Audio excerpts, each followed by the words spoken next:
படிங்கன்னு சொன்னால் அவங்கள பிடிக்கவே மாட்டேங்குது. எங்கள் மதிவதனி தோழர் ஒரு மீட்டிங்கில் சொன்னாங்க, படிங்க, நம்ம படிப்புக்கெல்லாம் எதிராக நிற்கிறது தான் இந்த சனாதன குரூப்பு, நம்மளை படிக்கவே விடக்கூடாது அப்படிங்கிறது தான் பாஜகவினுடைய பாசிச எண்ணமாக இருக்குது. இதுக்கு எதிராக சீமான் பேசுகிறதே கிடையாது, அவங்களுக்கும் புத்தகத்துக்கும் எந்த சம்மந்தமும் இல்லை அப்படின்னு சொல்லிட்டாங்களா? அது எப்படி நீங்கள் அப்படி சொல்லலாம்? நாங்கள் தான் ஆகப்பெரிய தற்குறிகளாச்சே அப்படின்னு. அட இரண்டாம் பிசிறு கார்த்திகா மைக்க பிடிச்சி அத்துன்னு ஆத்துச்சுங்க. கனிமொழிக்கு மட்டும் மூளை ஒளிஞ்சு போகுது. போகட்டும். அதுலேயும் சிலவங்களுக்கு பேர்லையாச்சும் அறிவு இருக்கணும்னு தான் மதிவதனின்னு பேர் வச்சாங்களாமா. பேரில் மட்டும்தான் இருக்காமா மதிவதனிக்கு. கார்த்திகாவுக்கு கார்ல எல்லாம் நிரப்பி வச்சிருக்கு. அறிவு நிரப்பி வச்சிருக்கு. இல்ல ஒரு அம்மா சொல்லுது, கருப்பு குர்த்தி போட்டிருப்பாங்க அந்த அம்மா பேரு மதிவதனி. அந்த அம்மா சொல்லுது, நாம் தமிழர் கட்சிக்காரங்களுக்கு புத்தகங்களுக்கு சம்பந்தமே இல்லை அப்படின்னு. ஆமா அவங்க நாடாளுமன்ற குழு தலைவர் கனிமொழிக்கு ஏகப்பட்ட மூளை இருக்கு, வழிஞ்சு ஓடுது. சில பேருக்கு பேர்லையாவது அறிவு இருக்கணும்னு சொல்லி தான் மதிவதனின்னு பேர் வச்சிருக்காங்க போல. பல நேரங்களில் கார்த்திகாவை பார்க்கும் போதெல்லாம், அதுவும் முக்கியமாக அது பேசும்போதெல்லாம் காளியம்மாக்கா மாதிரியே ரிஃப்ளெக்ட் ஆகுது. ஏங்க காரு, உங்களுக்கு காளிய தெரியுமா? அட உங்களை மாதிரியே தான், அப்படியே டிக்டோ உங்களை மாதிரியே தான் பேசுவாங்க. அண்ணே அண்ணே அண்ணே அண்ணே அப்படின்னு உங்களை மாதிரியே உருகி பேசுவாங்க. எங்க அண்ணே என்னை ஆளாக்குன அண்ணே, சோறு கொடுத்த அண்ணே, வெளிச்சம் கொடுத்த அண்ணே, வெளிநாட்டுக்கு ட்ரிப்பு கொடுத்த அண்ணே, நான் காசை கொடுத்துட்டு இருந்தப்பெல்லாம் குலதெய்வம் தங்கச்சின்னு சொல்லிட்டு இருந்தான். அவனுக்கு கொடுத்த காசை எனக்கு தெரிஞ்ச பிள்ளைங்களுக்கு கொடுத்த உடனேயும், தங்கச்சி என்ன பண்ணிட்டு இருக்கிற, உன்னை வாட்ச் பண்றதே எனக்கு வேலையா போச்சு, உங்ககிட்ட இருந்து இந்த பக்கம் எதுவும் வர்றதில்ல, நான் கலெக்ஷனை மட்டும் நீ தனியா போட்டுக்கிற, பிசுற தட்டி வைக்கணும். ஆனா கார்த்திகா எப்போ பிசுறாவாங்க அப்படிங்கிறது நமக்கு தெரியலன்னு இல்லை, கூடிய சீக்கிரம் ஆயிடுவாங்க. ஏன்னா அக்கா போகிற வேகத்தையும் பேசுகிற பேச்சையும் பார்த்தா இரண்டாம் பிசிருக்கு இப்போவே அவங்க அடி போட்டுட்டு இருக்கிறாங்க. கார்த்திகா அக்கா திராவிட கட்சிகளை சும்மா கிளின்னு கொழுக்கிறாங்கங்க. ஏங்க காரு, where did you get this all the informative datas? அப்படியே இட்லி மாதிரி புட்டு தோசை மாதிரி புட்டு வைக்கிறாங்க. காரு பேசுறத நீங்க கேளுங்க. அப்புறம் காரக்கா சொல்லமா எங்களை மிரட்டினாங்க வாக்கணும், கேளுங்களேன். நான் தான் சொல்றேன், நீங்க ஒரு கல்லு எங்க மேல வீசுனீங்க அப்படின்னா நீங்கள் எங்களிடம் இருந்து பெரிய தாக்குதலை எதிர்பார்ப்பதற்கு தயாராக இருங்க. நாங்க அதிமுக மாதிரி கிடையாது ராஜா, நாங்க வெரி டேஞ்சரஸ் ஃபெல்லோஸ். எங்கள் அண்ணன் சீமான் அவர்கள் சில பெருந்தன்மையாக சிலவற்றை கடந்து போவார். ஆனால் சீமானனின் தம்பி தங்கைகள் நாங்கள் எதையும் கடந்து போவதற்கோ, எதையும் மன்னிப்பதற்கோ, எதையும் மறப்பதற்கோ நாங்கள் தயாராக இல்லை. சீமான் அண்ணன் சில விஷயங்களை பெருந்தன்மையா கடந்து போவாரு. அது விஜயலட்சுமி விஷயம் வந்துருச்சுன்னா பெருந்தன்மை குடுகுடுன்னு ஓடியே போயிடுவாரு. அப்புறம் நம்ம ஒரு வார்த்தை பேசணும்னா இவங்க 10 வார்த்தை திருப்பி பேசுவாங்களாமா. ரொம்ப முக்கியமானது பார்த்தீங்கன்னா very dangerous fellows. Car English பேசுறீங்களா காரு? அதே மாதிரி நீங்கள் இங்கிலீஷ் பேசுனீங்கன்னா உங்கள் மம்மியோட பேசுங்க, நீங்கள் இங்கிலீஷ் பேசுங்க. நாங்க வெரி டேஞ்சரஸ் ஃபெல்லோஸ்.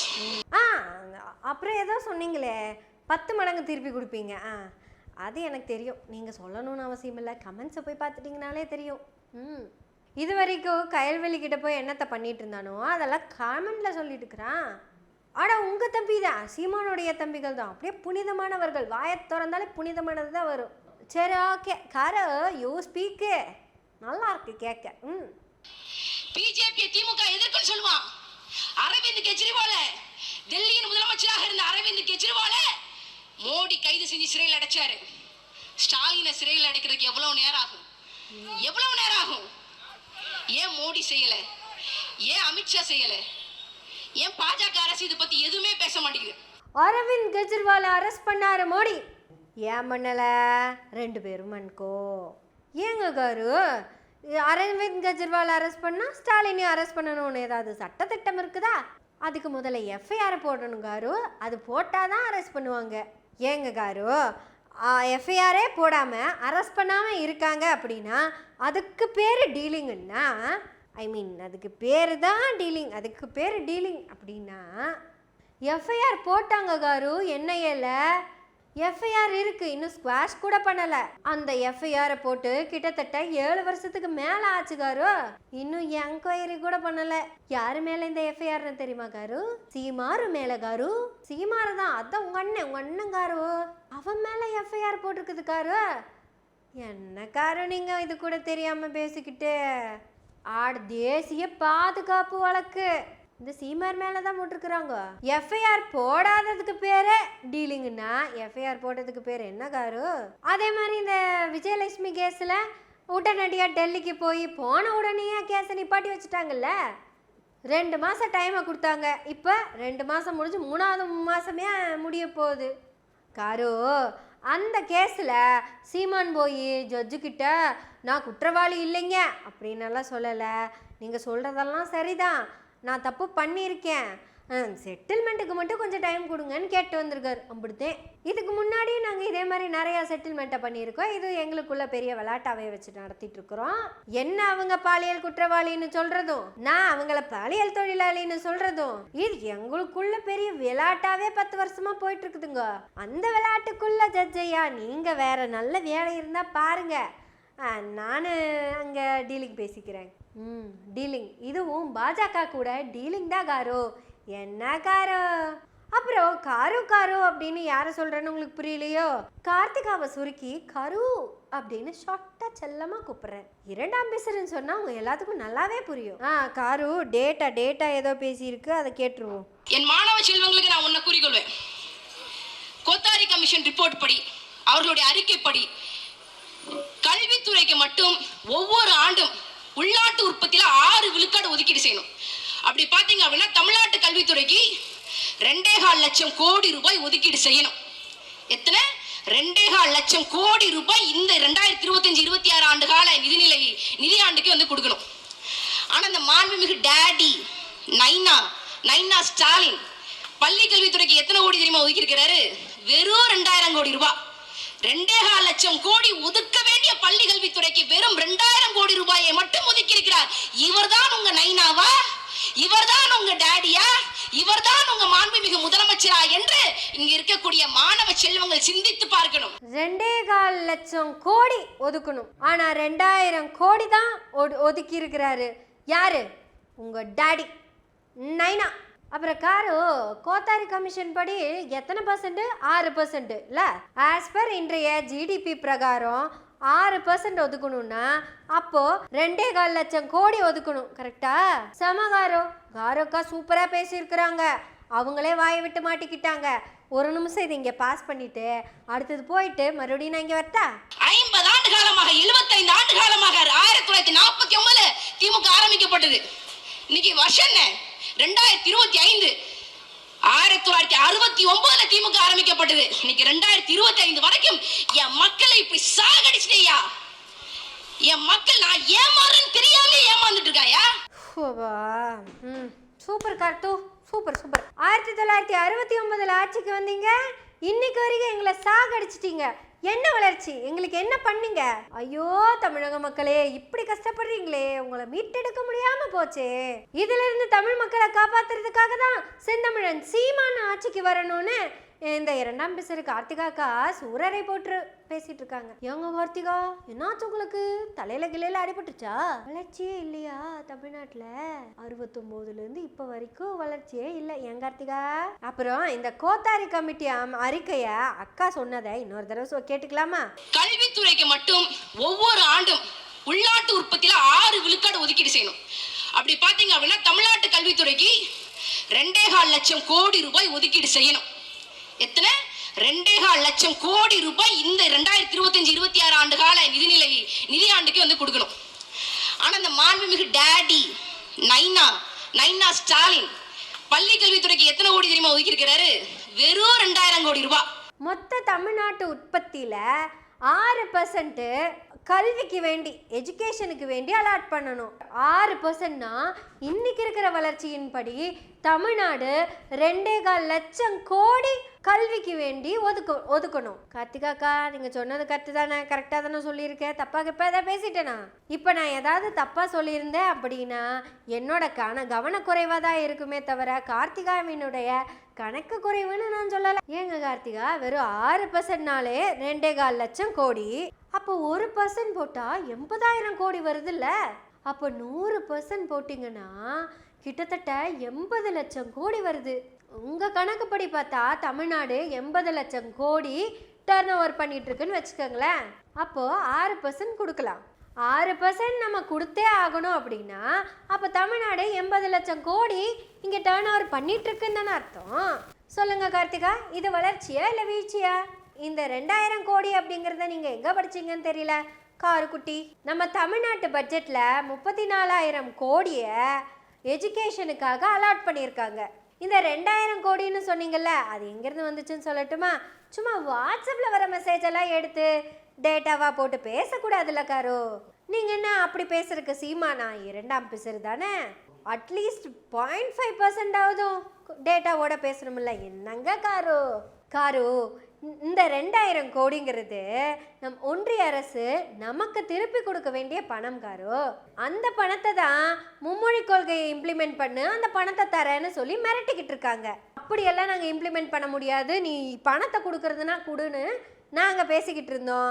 அப்போ தான் இந்த 2000 கோடியை நாங்கள் பயன்படுத்தணும். உடனே அந்த 2000 கோடி தான் இங்கே தமிழ்நாடு எஜுகேஷன் பட்ஜெட்லேயே போட்ட மாதிரியும். என்ன காரு, கொஞ்சம் கூட கூரே இல்லாமல் பேசிகிட்டு இருக்கீங்க. இந்த 2000 கோடியை இன்னொரு நாய் பேசிகிட்டு இருந்தேன், அதை கேட்டுக்கிட்டு பேசிகிட்டு இருக்கீங்களோ? நான் வேற நாயின்னு சொல்லிட்டேன், கோச்சுக்கிட்டீங்களா? பரவாயில்ல, அது ஒரு திருட்டு நாய் தான் காரு. அந்த நாய் தான் மேடையில் இதே விஷயத்தை இப்படி பேசுச்சு. அந்த நாய் யாருன்னு கேட்குறீங்களா? யாரும் இல்லை, சில்லறப்பையா சைமன். கூட்டணிக்கு வாங்கன்னு 2000 கோடி பேரம் பேசுனாங்களாமா. அதாவது 2000 கோடிக்கு வர்த்தாமா. இந்த நாத்தாக்காங்கிற அந்த கட்சி இருக்குல்ல, 2000 கோடிக்கு வர்த்தாமா. ஏங்க காரோ, யார் பேரம் பேசினான்னு தெரியுமா உங்களுக்கு? திமுக பேசலையாமா காரோ, அதிமுக பேசலையாமா காரோ, காங்கிரஸ் திமுக கூட்டணியில் இருக்கு, அவங்களும் பேசலையாமா. கம்யூனிஸ்ட் கட்சியும் திமுக கூட்டணியில தான் இருக்கு, அவியலும் பேசல. இல்லை அந்த தெலுங்கு தேசம் பேசியிருக்குமோ? இவனுக்கும் அவங்களுக்கு தான் சம்மந்தமே இல்லையே, தெலுங்குக்காரனை தான் எனக்கு பிடிக்காதே. இல்லை ஒடிசாவில் இருக்க பிஜு பட்நாயக் யாராவது பேசியிருப்பாங்களா? இல்லை வெஸ்ட் பெங்கால் டிஎம்சி, இல்லை ராஷ்ட்ரிய ஜனதா தளம் பீகார், சிவசேனா, அவங்க பேசியிருக்க வாய்ப்பு இருக்குது. ஏன்னா இவங்க 2 பேரும் ஒரே மாதிரி பேசுகிற ஆளுக்கு தான். அதுக்கும் வாய்ப்பு இல்லையே. சிவசேனாவுக்கு சிண்டே தானே ஓனராக இருக்காரு, அவரும் பேச மாட்டாரே. சரத்பவாரும் பேசுறதுக்கு வாய்ப்பு இல்லை. வேறு என்ன சின்ன சின்ன கட்சி இருக்குது பேசுறதுக்கு? காஷ்மீரில் இருக்க கட்சி பேசாது, ஜார்க்கண்டில் இருக்க கட்சி பேசாது. இந்த பஞ்சாப் சிங் யாரோ பேசிகிட்டு இருந்திருக்காங்களே இவங்க கிட்ட மீடியேட்டரா, அவராக இருக்குமோ? மொத்தத்தில் மிச்சமாக இருக்கிறது ஒரே ஒரு கட்சி தான் காரு. ஆனால் அந்த கட்சிக்கு இதை விட அதிகமான பணமெல்லாம் இருக்குது.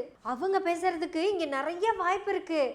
ஏன்னா 2 பேர்த்துக்கான கொள்கை வெங்காயம் மாற்றமே இல்லாமல் தான் இருக்குது. அந்த கட்சிக்கும் பெரியாரை பிடிக்காது, உங்களுக்கு பிடிக்கவே பிடிக்காது. இந்த சென்ஸ் அவங்களுக்கு பிடிக்காததுனால உங்களுக்கு பிடிக்கவே பிடிக்காதுன்னு சொல்லிக்கலாம். அப்புறம் அந்த கட்சி நம்மலாம் படிக்கக்கூடாது அப்படிங்கிறதுக்காக விஸ்வகர்மா அப்படிங்கிற ஒரு ஸ்கீமும் உள்ள கொண்டு வராங்க. இந்த சில்லற பையன் படித்து என்னத்தை போய் கிழிக்க போகிறேன், மாடு மேய்க்கலாம் வா, பனைமரம் ஏறலாம் வா, கல்ல இறக்கலாம் வா, பானை செய்யலாம் வான்னு கூப்பிட்றான். விஸ்வகர்மாங்கிறது நீ பண்ணுங்குது, இவன் என்னடானா பண்ணலாம் வா அப்படின்னு கூப்பிட்றான். ஒரே கொள்கை வெங்காயம் தான், வித்தியாசமெல்லாம் கிடையாது. அந்த கட்சிக்கு மத வெறினா இவனுக்கு மொழி வெறி. யாங்காரு அந்த 2000 கோடி, அதாவது சைமன் சொன்ன அந்த 2000 கோடி பிஜேபி தானே? பிஜேபிக்காரங்கிட்டையெல்லாம் பேரம் பேசிட்டு இருக்கிறவன் உனக்கு தலைவன் உங்கள் அண்ணன் சொல்லிட்டு இருக்கீங்க. அதுக்குத்தான் எங்க மதிவதனி தொடர் சொன்னாங்க, மதிவதனி. ஒவ்வொருத்தங்களும் குழந்தைக்கு பேர் வைக்கும் போது அம்மட்டு ஆசாசையா பேர் வைப்பாங்க. அந்த வைக்கிற பேரு பிற்காலத்துல அவங்களுக்கு பொருந்துமா பொருந்தாதா அப்படின்லாம் நமக்கு தெரியாது. இப்போ உதாரணத்துக்கு சைமன் இருந்த பேரை அவன் இஷ்டத்துக்கு சீமான்னு மாத்திக்கிட்டானா? மாத்தி என்ன பண்றான்? சீமானாவே வாழ்ந்து காட்டணுமே, அதுக்கான எல்லா கேப் மாதிரி தனத்தையும் பண்ணிட்டு இருக்கிறான். இந்த எலெக்ஷன்ல கூட உங்களை ஒரு டம்மி வேட்பாளரா போட்டிருக்காங்கன்னு நினைக்கிறேன். டம்மி வேட்பாளர் தானே? உங்களை டம்மி வேட்பாளராக போட்டு உங்களை காமிச்சு உங்கள் பேரில் பணத்தை வேறு இடத்துலேருந்து வாங்கிக்குவான். எதுக்காக? சீமான்னு பேர் வச்சதுக்காக, சீமானா வாழணும் அப்படிங்கிற பேராசைக்காக. ஆனால் எங்கள் மதிவதனி தோழருக்கு பேர் பொருத்தமும் இருக்குது, அத்தனை பொருத்தமும் இருக்கு. அவங்க எங்க மதிவதனி தான். அறிவழகின்னு மாத்தி சொன்னாலும் மதிவதனின்னு சொன்னாலும் எல்லாமே எங்க தோழர் தான். அவங்களுக்கு அந்த பேர் வச்சாங்களா இல்ல பேர் வச்சதுனால தோழர் இவ்வளவு அறிவா இருக்காங்களாங்கிறது எங்களுக்கு தெரியல. அப்புறம் கார்த்திகா, உங்களுக்கு பர்சனல் அட்வைஸ் ஒன்று சொல்லிக்கிட்டா. காலையில் 5:30 மணிக்கு எந்திரிச்சு மார்னிங் லோன்ஸ் எல்லாம் முடிச்சுட்டு வந்து வஜ்ராசனத்தில் உட்காந்து கையை இதை இப்படி வச்சுக்கோங்க, வரலனா இதை இப்படி கூட வச்சுக்கோங்க. உட்காந்துட்டு மதிவதனி மதிவதனி மதிவதனின்னு உள்மூச்சு இழுக்கிறப்ப 10 தடவையும் உள்மூச்சு வெளிமூச்சு விடுறப்ப 20 தடவையும் சொல்லிக்கிட்டே இருங்க.